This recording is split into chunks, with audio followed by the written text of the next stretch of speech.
Kuba ngamba osasula mmeka mmeka musanvu. so n'emitwalo 7.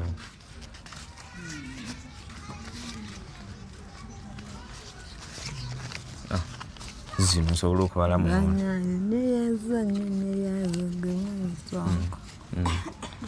so yatuwadde akasente n'agamba Salima mugende mumukenderezeekoko bwe bati bamubanja akendeeze ku bbanja bati bamubanja wabale nnyo nnyabo wabalire ddala naawe wabale nnyo saba wabalire ddala neeyanziza nnyo okumbeerawo. Amina. Mune Uganda tukwaniriza okuva ebweru era nga tuli beeteefuteefu okutambuza. Tulina obumanyirivu mu kuvuga ate era ku miwendo egisaanidde. Kati nno gwe yeetaaza okupikinga ku kisaawe okutuusa ewaka ewuwo tweyune ate era naawe ateekateeka ogenda ebweru twekwate tukutambuze okuviira ddala ewaka paka ku kisaawe. Kati nno mwanattu toddamu kumenyekana migugu ng'entambula weeri tukubire ku ssimu noti 7 noti nkaga mu 7 94 729 oba noti 78 29 52 155. Kale nze Sonko Muhammad muli mutya buli mujasinzira okubanga atulaba abasiraamu tubakulisa ekisiibo in fact bakulisa kikulise ne mwebale kusiiba idi mwagiseemu mutya buli mujali yonna eyo mbeera yakasiriikiriro kakuba tukafuna kondozo okwetolola eggwanga lyonna fa abali wano mu Uganda regions zonna akakuba at least somehow gwayinza okubanga toli mu Uganda so webityo webiri nyongera okujjukiza ntukola airport pickup so oba okoma wano mu Uganda you can trust us nobeera nga tucontactinga ku namba z'essimu ezolaba kuri namba ya 0706 79 47 29 niba baba ntugamba tukenderezeeko enamba y'essimu ya Airtel eri ku WhatsApp eri ku imo eri ku botimu awonna ojja kubeera ng'otufuna ate mu mbeera y'emu tulina enamba ya MTN 0782 95 21 55 enamba nayo ku WhatsApp kweri so ojja nitubeera ate nga twogera ng'obuukinga. Kale tuli wa Salima tuzze okumubuuzaako tubadde tuteeka okundooza wiiki nga something twasembayo okubeera naye ngaliwo omu ku muwagizi waffe yamukolereko ka shopping n'abala mpolampola nga mwali mugenze mu maaso kuba ate nga mukikola obulamu beera ate nga butambula nga bugenda mu maaso aye tukomyewo tulaba okugulu ate okugulu byabadde bitya. Amazzi ganjokeza. Amazzi gakwokeza ate nga walabe gakwokya gatya amazzi nga maze oteeka kyali mu fulaska mukutte nesaanukuka. fulaska esaanukuka olabika tewagisiba ginyweza wateekako kirabika saanyweza saamanya wati tenyedde nesaanukuka neganjiikira gakwokya okuva wano netulaba okubyedala ku viivi paka kubigera ku viivi waya gendera waya kayidde akyo okuva ku viivi neka kugulu kumu saidi eyo kugulu kumu waya kayidde so kutunulire waya nga ate walaba nalabako so ogaye gakwokya ku mande kumatya kitegeeza kituttemu nkennaku naku ttaano nendoza wajja toloka mpolampola wajja ku Kampala abaana leero tebazzeewo tera okukuma tetulabawooko n'omu ate ndi mulwadde oli mulwadde so aba abaana obayimirizaamu okutambula kuzibuzibu sisobolera ddala kati kitegeeza yayidde gwe eyiyo tewagiyiseemu bulungi nabadde awo ku bulire n'ekisiibo somu tewagitambuza bulungi era nakoma ku mande nekuba okubisaasira ennaku 2 ezasembayo ate nga walabi ate ab'omukyalo twasembayo wano nga tulinaabwe ng'ogamba ofunye kamere mami ogenda muweerezaako mami namuweerezaako n'omwana omuwuyo omwana bamumpeereza alwa oyo yooli wali eri ajja atubuuzeeko yowani oyo yadda ku mulenzi bamukuweereza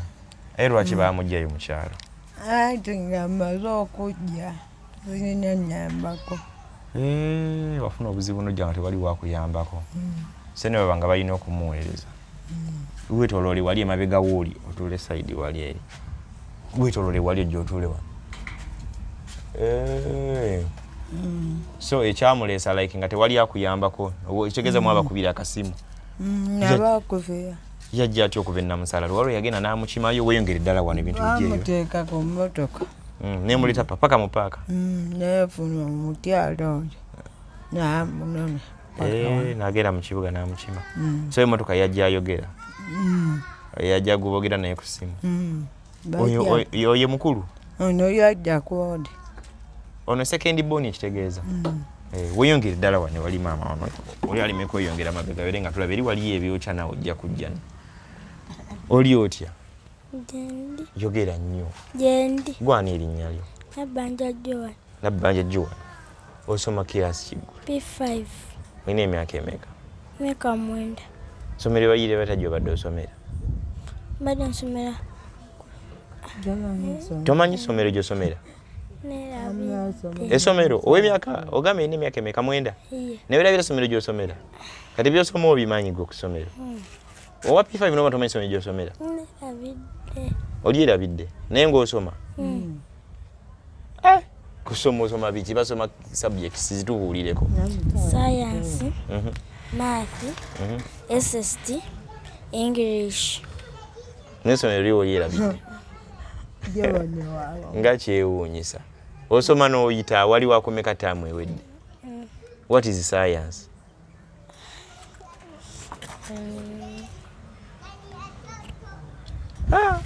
weerabira essomero erinnya science omumanye ye ate nga tokimanyi what is science ogambe wa P5 science bakisoma mu P4 noba nga ate wakyerabira ate dde already ono ye mamiwo mukyalo badde obeera naani Ne jjajja. ate mukyalo bayita batajja obadde obeera Nakaseke. Nakaseke mu tawuni ngamba ekyalo okuobeerayo district weerabidde essomero ekyalo toyinza kukimanya kaya toyinza kulagirira muntu nomulagira kuva n'ogenda paka mukyalo wamwe yobeera mukyalo biki ebirala byobadde okolakolayo obanga toli ku ssomero Mbadde tulima. mulima omanyi okulima osinga manya kulima ki Byonna. byonna nga kina ki omanyi okulima kalitunsi anti ogambye byonna obimanyi Mmanyi kulima amatooke n'obumonde. Ne muwogo. ate okulunda mulundeyo mukyalo Tulunda enkoko. koko zokka omyo tebuliiyo ente embuzi ate namusaale omanyi namusaale ate kasagga tomanyi byalo biri ego manyi nti Nakaseke watuuse otya okujja paka wane owa taxi eyakujunye bakutadde ku boda nekusobola mutawona taxi nakoleeta ono mami wasembayo ddi okumulabako Nasembayo mulaba. Twali tuddayo mu kyalo. nali muddayo biseera ki myaka kyo gigipira weerabira essomero omanyi ebyo byonna omwana abadde yakuba madiggo okulaba kuba onogambye omwana wo wakubiri kati ate omukulu ali myaka emikolo kuba ogambye myaka mwenda ono agenda mu 12 so no yazayo ono yali asembayo ddi okulaba myaka ngenda mubiri gumu January awo yakoma okundaba so babadde nga batera okujja bwe baba bawumudde kanyankota ekifaananyi nga kiri bwe kiti bwe baba bawumudde bajje bwe baba bawumudde batera okujjako okolawako then ne bamala ne baddayo okay ate gwe okugenda eri nawe olabe ku maama gwewakomadde nange mukubazaayo wonnakoma emyaka ng'eno emirala emabega kuba waliwo oli agamba Salima alabika ayagala nnyo maama we alabika naye yeetaaga ogenda nalaba ku maama we mwagala mpoza tugamba obusobozi bwa transport bwebeera obuzibu tekati nyonya busaito neddayo kuba bagenda kukola bibuuzo bagenda kukola bibuuzo baali bamugobye n'omugobamu tayo nga school fees nga bamaanyi ogwo tosobola kuweta bwoti kuno kunoma mpozi saidi eyasanyalala yeruwa yeeno ate eno yennamu eno esaidi eyasanyalala eno yennamu ate saidi eri yennamu kati ate ennamu yeyayidde kugerako ayira kati kolera wano kumpi teweyongerayo kulaga gwe tujja bifuna ojja kujja tokwata kifaananyi kituuka ku bisambi kwata kifaananyi kikoma wano nga kiri waggulu ye kati so onalina okuddayo tujja tulina nnyo kyamanyi tuzze ekkubo zaako obuuza tulaba ate embeera etambula etya tugenze okulaba ate kati leero ono yazze okukuma ko tetunalaba wafumba amaze ofumba amazzi gaako alina muntu agoya akawunga ye tasobola go tomanyi goya kawunga wamanyi kufumba ki muceere yogera nnyo muceere n'amatooke n'obummonde n'akatogo naye tomanyi amatooke gamanyi gasaanika lwaki akawunga ateeka otasobola kagoya sikali kyogizika bajja kukulengera nti simanyi kawunga tomanyi kugoya kawunga lwaki lwaka ketagisa amaanyi mangi ng'okasotta busosi ng'okafumbamu obuugi nga muwuuta kawuute kaba tekawoomaawo n'ebijanjalo bimanyi obifumba kale kusomera emusasula olwo sente nga mmeka mubasomera eyo saidi zeeyo Nakaseke 18 musola 18 somero lya private si lya government buli taamu ate oli mukulu oyo ali mupiiki kirasi ye nze buli kumubuuza ng'agamba nze simanyi nga tamanyi tebali kusomero lyerimu buli omu ali kusomero lya njawulo buli omu ali yekka lwaki tebali kusomero lyerimu ate kati eryono liri kwansiko ate oli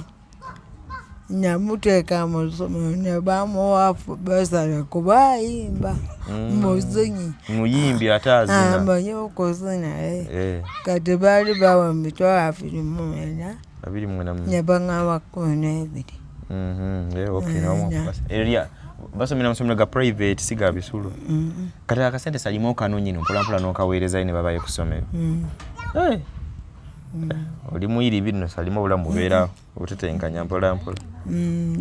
wano mukuyoola kasasiro omukoleza abantu ebintu kuuma abaana booti ebyo byonna bwekuŋŋaanya ebiri ng'akanyuga bwatyo paka ozekwawo tegeeza kati omuntu otuuka tayimu ng'obulamu wabayekolerera baana bo ate nkolere ki baana na maama wange be bantu basatu abaana maama wo bokka kale otugambayo kaki leero kubaturize just kubuuza tali nnyonnyo kyama mbebaza bwebaza okunnambula n'okunfaako kyokka mbebaza bwebaza Allah bampangalize amiina kale just kabadde katinitini kujja kubuuza ku Salima olunaku olwaleero tali nnyonnyo kyamaanyi kiyinza kubeera nga kisukkaawo so abantu baffe abatulabira ebunaayira lumesinza okubeera nga tulaba embeera bwetyo bweri tulina abantu abamu betujje ne tukolako okositoringa omulaba alina ebiyungo bye bulungi nnyo teyasenyalala nga Salima nenga okolako waabwe nga kuzibu nga bamu byokola babivaako bafunamu ekinyimunyizeemu nakwata essimu nakuba nagamba songo kati njala leero ng'ennumye ennyo ebyokulya byaweddewo wali badde osooka ojja ne tulaba ekyokola yita kamera and so on abantu bane tulina okukola tulabe nga obulamu butambula nga bugenda mu maaso mu mbeera efaanaganako ng'eyo bwetyo mwebale nnyo abantu ffe abatugoberera nga muyita ewala okulaba nga ate tuyamba ku bannaffe ababeera bali sayidi eno waliwo omukyala alina eyo gyali balina wano eno omwezi gw'ennyumba gwe bampadde ne baŋŋamba ngukuleetere osobola oyitayo emabega nnyabo bali yaŋŋambye ali luddawa akanteeke kano wano eno waliwo infact bayirawe teyagadde kumwatuukiriza amannya naye gye yali yaŋŋambye kuba ŋŋamba osasula mmeka ez'ennyumba so n'emitwalo 7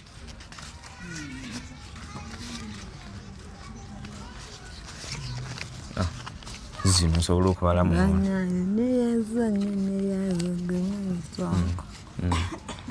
so yatuwadde akasente n'agamba Salima mugende mumukenderezeekoko bwe bati bamubanja akendeeze ku bbanja bati bamubanja wobale nnyo nnyabo wobalire ddala naawe wobale nnyo saba wobalire ddala neyanziza nnyo okumbeerawo amiina kale tuyinza obutasukka olunaku olwaleero bwe tubadde olunaku olwaleero tuzebuuza ku Salima after kisiibo bamuyambako ku tayimu y'ekisiibo awo mwebale tugeza kola ntukozesa following tulina entini nga tuli eno tulage embeera abantu mwe bawangule bamu bayita tuyambe ku bantu bafa abalala so omwezi gw'ennyumba nga gwatuweereddwa tugutuusiza omuntu yazituwadde sente tagala mwatuukiriza mannya ye yagambye ensonko byokola mbiraba era nze nsiima no need obukuyogera linnya lyange nti oba kyuba kikasa tuba nga tuyambe ku muntu empeera yange erudde embeera mbaze okugibala ewa Katonda so embeera efanaganako ngeyo yayidde naye gulugenda tuolokoka alina wano omuwala wagenda maaso kubanga mukwasaganyizaako ku mirimu mpolampola Professor Kaidi eri amabega wa kamera nyongere kujukiza ntukola airport pickup soba koma wano mu Uganda trust me tambula nange afa airport pickups travel with me Sonko Muhammad from the airport pake wakawa mu kumulyango mumbere mnyonga kujukiza senga buti ku bintu ebikwatagana ne bedroom products zonna azina Betty's Touch and Beauty Studio ku nsonga y'ebyo kunyirira kupangisa gomasi kutimba ku mukolo go makeup obumulembe n'okuyigiriza ebintu bya saluni wekate Betty's number zolaba screens back eriko ebifaananyi